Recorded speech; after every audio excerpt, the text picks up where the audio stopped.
Indonesia menghadapi berbagai tantangan masa depan yang menuntut persiapan yang sangat serius pada sektor pendidikan. Pendidikan di Indonesia saat ini masih harus menyelesaikan beberapa persoalan yang terkait dengan kualitas, antara lain masih rendahnya skor literasi membaca dan numerasi atau literasi matematika peserta didik Indonesia. Pencapaian hasil pembelajaran belum sesuai dengan harapan diantaranya karena adanya kesenjangan efektivitas pembelajaran antar sekolah atau madrasah dan antar daerah di Indonesia. Kesenjangan tersebut terjadi karena beberapa hal, antara lain proses pembelajaran yang dilakukan guru masih menggunakan pendekatan maupun metode pembelajaran tradisional dan ketidaksiapan peserta didik untuk belajar. Pembelajaran masih didominasi ceramah satu arah, asesmen yang mengandalkan hanya hafalan, dan proses-proses pembelajaran lain yang tidak menumbuhkan kemampuan kreativitas dan berpikir kritis peserta didik. Di balik tantangan tersebut, Indonesia memiliki keberagaman budaya dan bahasa, kearifan lokal, sumber daya alam, dan sumber daya manusia yang melimpah yang merupakan modal berharga untuk menciptakan pembelajaran yang lebih kontekstual dan bermakna. Diperlukan inisiatif dan upaya yang lebih kuat dan kreatif untuk mengakselerasi dampak pendidikan melalui berbagai pendekatan pembelajaran, yang salah satunya pendekatan deep learning, yang selanjutnya akan disebut sebagai pembelajaran mendalam atau PM. Pembelajaran mendalam telah diterapkan di beberapa negara, baik secara eksplisit dan implisit sebagai prinsip kurikulum dan pendekatan pembelajaran. Kurikulum baru ini bertujuan untuk mengembangkan kemampuan peserta didik dalam pengetahuan dan keterampilan yang lebih luas atau transferable skills, yang dapat diterapkan dalam berbagai mata pelajaran dan konteks. Beberapa negara telah menerapkan prinsip PM, seperti Inggris, Finlandia, Jerman, Australia, Jepang, Korea Selatan, dan beberapa negara lainnya dengan menciptakan pembelajaran yang berkesadaran, bermakna, dan menggembirakan. Pendekatan PM menekankan pembelajaran yang mendalam, kontekstual, dan bermakna, sehingga mendorong kemampuan berpikir kritis, kreativitas, dan penyelesaian masalah. Pembelajaran mendalam meliputi pemahaman dan keterkaitan hubungan antara pengetahuan konseptual dan prosedural, dan kemampuan untuk mengaplikasi pengetahuan konseptual pada konteks yang baru. Pendidikan yang menerapkan potongan atau sebagian pendekatan PM sebenarnya sudah diterapkan di Indonesia, tetapi masih sangat terbatas, belum utuh, dan belum secara sistematis dalam memastikan terlaksananya pembelajaran yang berkesadaran, bermakna, dan menggembirakan. 3 prinsip dalam pendekatan PM yaitu berkesadaran, bermakna, dan menggembirakan. Ini berarti bahwa PM secara utuh dan sistematis tidak hanya meningkatkan kualitas pendidikan di Indonesia, tetapi juga menjadi katalisator transformasi yang dapat mendorong kesadaran kolektif dan mempercepat pencapaian tujuan pendidikan nasional. Langkah strategis implementasi PM ini menyiapkan generasi muda menghadapi tantangan global, menghadirkan pendidikan bermutu yang relevan dengan kebutuhan masa depan, serta mewujudkan pemerataan pendidikan di Indonesia. Landasan filosofis dan pedagogis. Filosofi pendidikan sangat penting untuk membangun sistem pendidikan yang mengembangkan manusia secara utuh. Ini mengarahkan tujuan dan proses pendidikan supaya sesuai dengan konteks sosial dan budaya. John Dewey menyatakan bahwa pendidikan adalah bagian dari kehidupan itu sendiri, bukan hanya persiapan untuk masa depan. Pendidikan juga harus mencerdaskan, mengembangkan karakter, dan menyederhanakan peserta didik. Ki Hajar Dewantara dan Kiai Haji Ahmad Dahlan menekankan bahwa pendidikan harus mendukung kemandirian dan berfungsi sebagai alat untuk perubahan sosial. Kiai Haji Ahmad Dahlan mengajarkan 7 prinsip pendidikan, termasuk tujuan hidup, ketekunan belajar, dan keberanian menegakkan kebenaran. Pendidikan harus transformasional, memadukan nilai spiritual, intelektual, dan sosial. Selain itu, penghormatan kepada guru dan teman sejawat penting untuk menciptakan lingkungan pendidikan yang positif. Pendidikan yang baik perlu menumbuhkan karakter yang kuat, nilai-nilai spiritual, serta harmoni antara aspek intelektual, moral, dan spiritual. Tokoh-tokoh dari berbagai latar belakang menekankan pentingnya pembentukan karakter dan manfaat bagi masyarakat. Pembelajaran mendalam menempatkan peserta didik sebagai pusat proses belajar dengan suasana yang bermakna dan menggembirakan. Landasan teoritis. Perkembangan pembelajaran mendalam ditemukan dalam pustaka. Yang pertama adalah pembelajaran mesin yang telah dikembangkan melalui penelitian sejak tahun 1940 dari tahap awal sibernetika hingga kecerdasan buatan. Pembelajaran dangkal mengingat fakta tersurat dalam teks tanpa pemahaman konseptual dan konstekstual yang mendalam, kurang efektif untuk pemecahan masalah dan pembelajaran jangka panjang. Pembelajaran mendalam telah berdampak pada kebijakan pendidikan saat ini di banyak negara. Cullen and Langworthy tahun 2014 dan sangat penting untuk menciptakan kemampuan untuk menghadapi tantangan yang semakin kompleks di masa depan. Cullen dan Langworthy tahun 2014. Memahami pengetahuan baru dalam dunia yang rumit. Direktorat Pendidikan dan Pelatihan Norwegia tahun 2021. Pembelajaran mendalam membutuhkan keterampilan umum seperti kemampuan penyelesaian masalah dan berpikir kritis, dan mungkin dapat digunakan untuk mengatur kurikulum. Pembelajaran harus relevan dengan teknologi, pengetahuan, dan tantangan baru, salah satu tujuan utama reformasi kurikulum Norwegia. Dengan demikian, diharapkan siswa tidak tertumpu pada belajar fakta-fakta atau factual knowledge, tetapi lebih pada pembelajaran yang bermakna, kemampuan untuk menggunakan pengetahuan dalam situasi baru, dan tingkat metakognitif tertentu. Landasan sosiologis. Pendidikan yang ditunjukkan pada pembelajaran dalam sangat terkait dengan kepentingan nasional, terutama keberadaan dan kondisi bangsa yang maju. Terdiri dari orang-orang yang berbagai suku, ras, budaya, dan bahasa yang berbeda.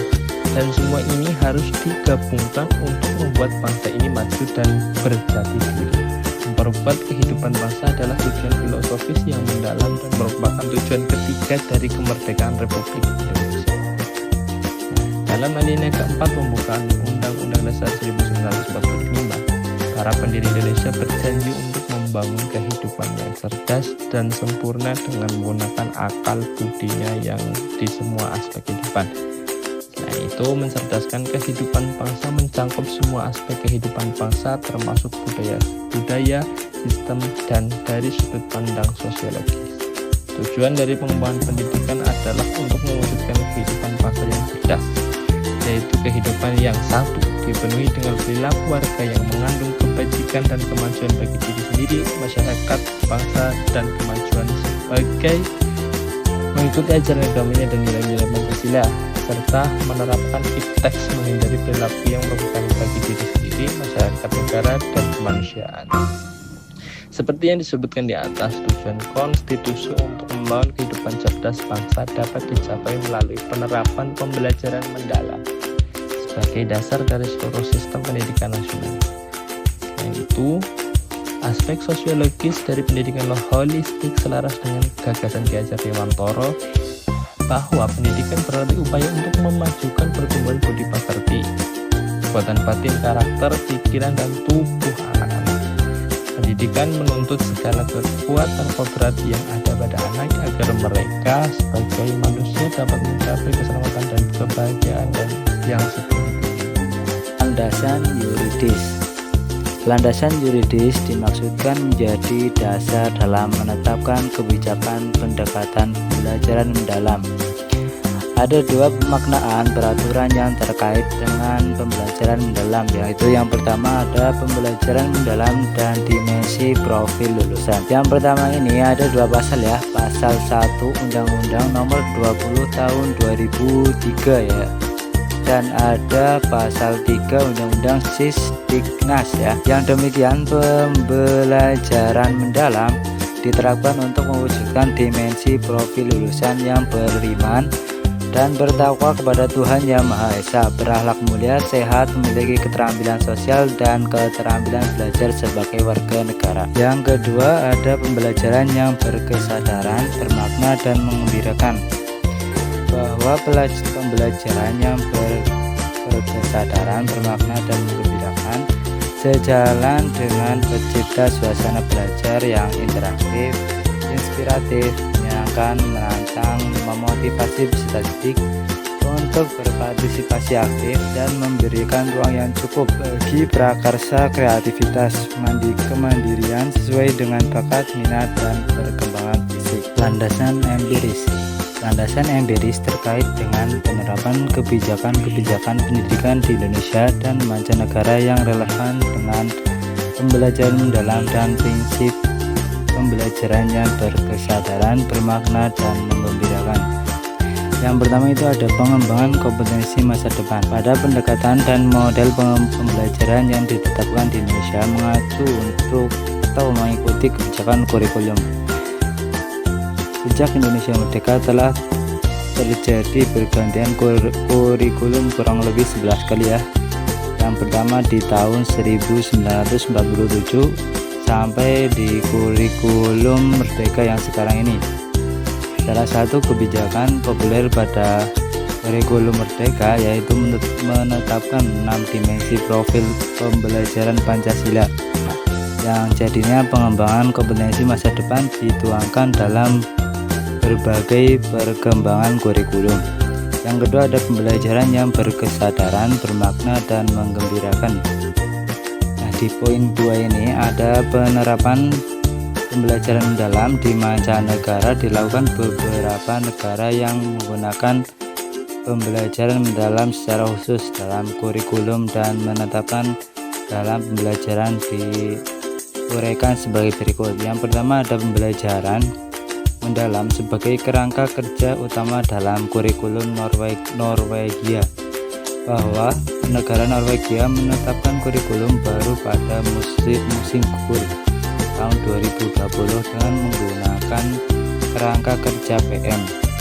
Pemerintah Norwegia mengurangi konten kurikulum untuk memfasilitasi pembelajaran mendalam dan menghindari kurikulum yang overload. Jadi kurikulum ini mengenalkan 3 topik ya, antara lain disiplin, kesehatan dan kecakapan hidup, demokrasi dan kewarganegaraan, dan pembangunan berkelanjutan. Dimensi profil lulusan. Pembelajaran mendalam di Indonesia menghasilkan 8 dimensi profil lulusan peserta didik sebagai berikut. Keimanan dan ketakwaan terhadap Tuhan Yang Maha Esa. Dimensi profil lulusan keimanan dan ketakwaan terhadap Tuhan Yang Maha Esa menunjukkan individu yang memiliki keyakinan teguh akan keberadaan Tuhan serta menghayati nilai-nilai spiritual dalam kehidupan sehari-hari. Nilai keimanan ini tercermin dalam perilaku yang berakhlak mulia, penuh kasih, serta bertanggung jawab dalam menjalankan tugas dan kewajibannya. Kewargaan. Dimensi profil lulusan kewargaan menunjukkan individu yang memiliki rasa cinta tanah air, menaati aturan dan norma sosial dalam kehidupan bermasyarakat, memiliki kepedulian, tanggung jawab sosial, serta berkomitmen untuk menyelesaikan masalah nyata yang terkait keberlanjutan manusia dan lingkungan. Fokus kewargaan yaitu kesadaran peserta didik untuk berkontribusi terhadap kebaikan bersama sebagai warga negara dan warga dunia. Penalaran kritis. Dimensi profil lulusan penalaran kritis menunjukkan individu yang mampu berpikir secara logis, analitis dan reflektif dalam memahami, mengevaluasi serta memproses informasi. Peserta didik memiliki keterampilan untuk menganalisis masalah, mengevaluasi argumen, menghubungkan kesan yang relevan, dan merefleksikan proses berpikir dalam pengambilan keputusan. Kreativitas. Dimensi profil lulusan kreativitas adalah individu yang mampu berpikir secara inovatif, fleksibel, dan orisinal dalam mengelola ide atau informasi untuk menciptakan solusi yang unik dan bermanfaat. Kolaborasi. Dimensi profil lulusan kolaborasi adalah individu yang mampu bekerja sama secara efektif dengan orang lain secara gotong royong untuk mencapai tujuan bersama melalui pembagian peran dan tanggung jawab. Kemandirian. Dimensi profil kemandirian artinya peserta didik mampu bertanggung jawab atas proses dan hasil belajarnya sendiri dengan menunjukkan kemampuan untuk mengambil inisiatif, mengatasi hambatan, dan menyelesaikan tugas secara tepat tanpa bergantung pada orang lain. Kesehatan. Dimensi profil kesehatan yang menggambarkan peserta didik yang sehat jasmani sebagai individu yang menjalankan kebiasaan hidup sehat, memiliki fisik yang prima, bugar, sehat, dan mampu menjaga keseimbangan kesehatan mental dan fisik untuk mewujudkan kesejahteraan lahir dan batin. Komunikasi. Peserta didik memiliki kemampuan komunikasi yang baik untuk menyampaikan ide, gagasan, dan informasi dengan jelas serta berinteraksi secara efektif dalam berbagai situasi. Prinsip pembelajaran. Prinsip pembelajaran menjadi landasan penting yang menghasilkan proses belajar belajar berjalan efektif. 3 prinsip utama yang mendukung PM adalah berkesadaran, bermakna, dan menggembirakan. Berkesadaran merupakan pengalaman belajar peserta didik yang diperoleh ketika mereka memiliki kesadaran untuk menjadi pembelajar yang aktif dan mampu meregulasi diri. Peserta didik memahami tujuan pembelajaran, termotivasi secara intrinsik untuk belajar, serta aktif mengembangkan strategi belajar untuk mencapai tujuan. Bermakna, pembelajaran bermakna terjadi ketika peserta didik dapat menerapkan pengetahuannya secara kontekstual. Proses belajar peserta didik tidak hanya sebatas memahami informasi, penguasaan konten, namun berorientasi pada kemampuan mengaplikasi pengetahuan. Menggembirakan, pembelajaran yang menggembirakan merupakan suasana belajar yang positif, menantang, menyenangkan, dan memotivasi. Rasa senang dalam belajar membantu peserta didik terhubung secara emosional sehingga lebih mudah memahami, mengingat, dan menerapkan pengetahuan. Ketiga prinsip pembelajaran tersebut di atas dilaksanakan melalui olah pikir, olah hati, olah rasa, dan olahraga. Dalam pandangan Ki Hajar Dewantara, keempat upaya tersebut adalah bagian integral dari pendidikan yang membentuknya manusia seutuhnya. Pengalaman belajar. Pembelajaran mendalam memberikan pengalaman belajar kepada peserta didik dengan memahami, mengaplikasi, dan merefleksi. Untuk memahami, dalam pendekatan pengalaman belajar adalah fase awal pembelajaran yang bertujuan membangun kesadaran peserta didik untuk aktif mengkonstruksi pengetahuan agar peserta didik dapat memahami secara mendalam konsep atau materi dari berbagai sumber dan konteks. Mengaplikasi merupakan pengalaman belajar yang menunjukkan aktivitas peserta didik mengaplikasikan pengetahuan secara kontekstual. Pendalaman pengetahuan ini dilakukan dalam bentuk pengalaman belajar, pemecahan masalah, pengambilan keputusan. 3. Merefleksi. Merefleksi merupakan proses saat peserta didik mengevaluasi dan memaknai proses serta hasil dari tindakan atau praktik nyata yang telah mereka lakukan. Tahap ini merefleksi melibatkan regulasi diri sebagai kemampuan individu untuk mengelola proses belajarnya secara mandiri, meliputi perencanaan, pelaksanaan, pengawasan, dan evaluasi terhadap belajar mereka. Kerangka pembelajaran. Penerapan PM tidak hanya tergantung dalam pendekatan kognitif, tetapi juga melibatkan 4 komponen penting yang saling mendukung dan membentuk pengalaman belajar yang holistik bagi peserta didik. Keempat komponen ini adalah praktik pedagogis, kemitraan pembelajaran, lingkungan pembelajaran, dan pemanfaatan teknologi digital. Praktik pedagogis merujuk pada strategi mengajar yang dipilih guru untuk mencapai tujuan belajar dan mencapai dimensi profil lulusan. Untuk mewujudkan PM, guru berfokus pada pengalaman belajar peserta didik yang autentik, mengutamakan praktik nyata, mendorong keterampilan berpikir tingkat tinggi, dan kolaborasi. Kemitraan pembelajaran. Kemitraan pembelajaran membentuk hubungan dengan dinamis antara guru, peserta didik, orang tua, komunitas, dan mitra profesional. Guru dapat membangun peran peserta didik sebagai rekan belajar yang aktif, mendesain dan mengarahkan strategi belajar. Sebagai guru dapat melibatkan keluarga, masyarakat, atau komunitas sebagai mitra yang memberikan dukungan serta konteks otentik dalam pembelajaran, serta memfasilitasi koneksi dengan ahli mitra profesional untuk memberikan umpan balik dan meningkatkan relevansi pembelajaran. Lingkungan pembelajaran. Lingkungan pembelajaran menekankan integrasi antara ruang fisik, ruang virtual, dan budaya belajar untuk mendukung PM. Ruang fisik dan virtual dirancang fleksibel sebagai tempat yang mendorong kolaborasi, refleksi, eksplorasi, dan berbagai ide, sehingga dapat mengakomodasi berbagai gaya belajar peserta didik dengan optimal. Pemanfaatan teknologi. Tersedianya beragam sumber belajar menjadi peluang menciptakan pengetahuan bermakna pada peserta didik. Peran teknologi digital tidak terbatas hanya sebagai alat presentasi dan penyedia informasi, namun juga berperan sebagai alat kolaborasi, serta merupakan media yang mendukung eksplorasi dan inovasi peserta didik sehingga mereka mampu memilih dan menyaring informasi secara kritis.